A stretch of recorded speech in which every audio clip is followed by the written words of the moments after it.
Listen, people of God, listen. Whatever weapon the devil has used to torture your soul, to torment your mind, that voice of fear, that voice of anxiety, that voice of depression, that voice of worry, that voice of bondage, that voice of pain, be silenced, be silenced, be silenced in Jesus' name. My name is Mary and I'm from Botswana. The person sitting next to me is my daughter Tato. It all started last year around November. One night I was just trying to go to the bathroom and I couldn't lift my body from the bed. My back was so painful until when I called my daughter Tato to say something is happening. My back is painful and I can't move. Please come and help me to go to the bathroom. So she tried to help me, but the pain was so bad.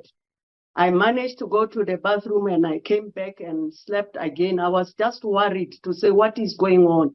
The following morning, it was just like that. I was just in bed. After the third day, I told them, no, I can't take this thing anymore.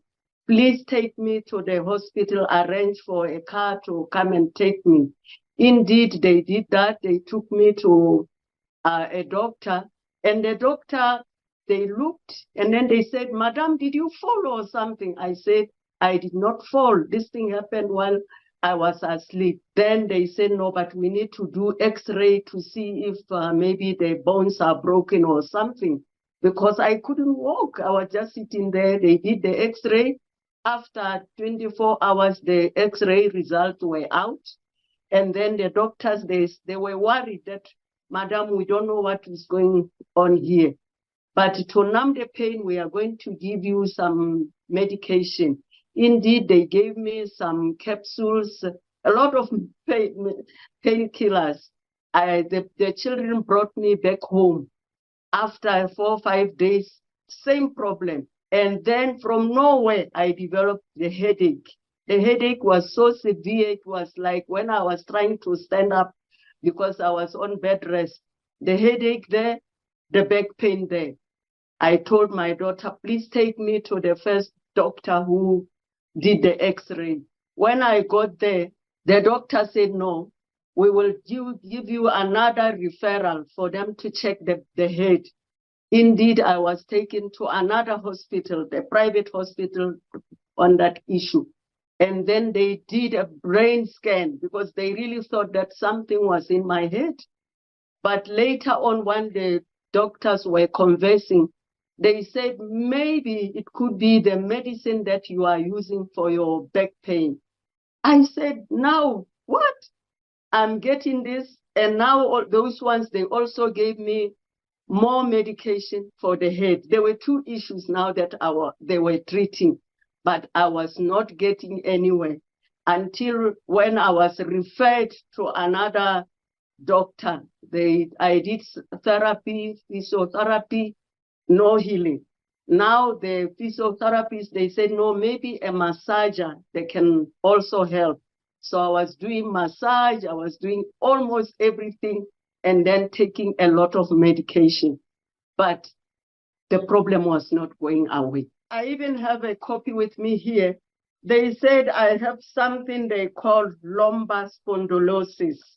And it also has some mild lumbar scoliosis, where it was like my body was shifting to the other side.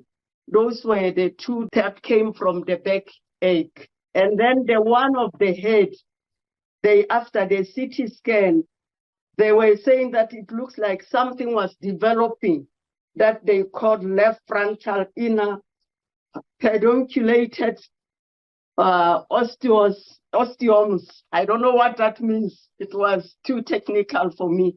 What I understood was it was a headache that could have been caused by the medication that I was taking for the back pain, for the lumbar spondylosis. I couldn't do a lot of things. The only thing that I could do was to wake up and sit like I'm sitting. And that was it. From there, when it was time for bathing, they have to take me to the bathroom and do whatever. I couldn't cook. I couldn't. Standing was like I was always shaking. And because the pain was so severe, I just preferred to sit, and that was it. I really didn't do anything much for myself or for the family members. I told myself I will not take the lumbar corset, or I will not sit on a wheelchair. Something has to work. I was believing that something will work, but nothing was coming. Until July this year, when my kids were worried that, Mama, it has been a long time. What do we do? I said, let's keep on praying. When I was now praying, I said, why can't I contact Broeder Chris that I've been following on YouTube? At least I'm bringing my case to God. And this is exactly what I did. After that, I got a prompt response and I was put on the prayer line. I joined the prayer on the 3rd of August. And when the prayer was going on, I remember there was a time when we were all to stand up when Broeder Chris was praying for us. I started shaking. Some of the things I didn't really understand what was going on, because when I received my consciousness, I was already on the floor. And then when I was on the floor, I said, is it me? Let me try to stand up. The moment after standing up, I started vomiting, like white mucus was coming. After that, I was trying now to shake my body. I said, how come there's no pain? And then, of course, the headache was not there. And the pain from nowhere, the pain disappeared. And I tested myself. I said, it has worked. I glorify God. The headache had stopped, even the backache, everything had stopped. I even stopped taking the medications. To my surprise, when I tried to take one of the medications that they had given me, I was like, why am I testing God? Because God has healed me. But I was not sick. There was no backache. There was no headache. Here I am. I can move my body left and right. I can bow down. I can stand up. I can jump. This is me. This is me.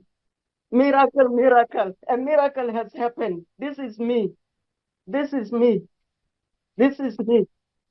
This is me. Thank you. Thank you, Jesus.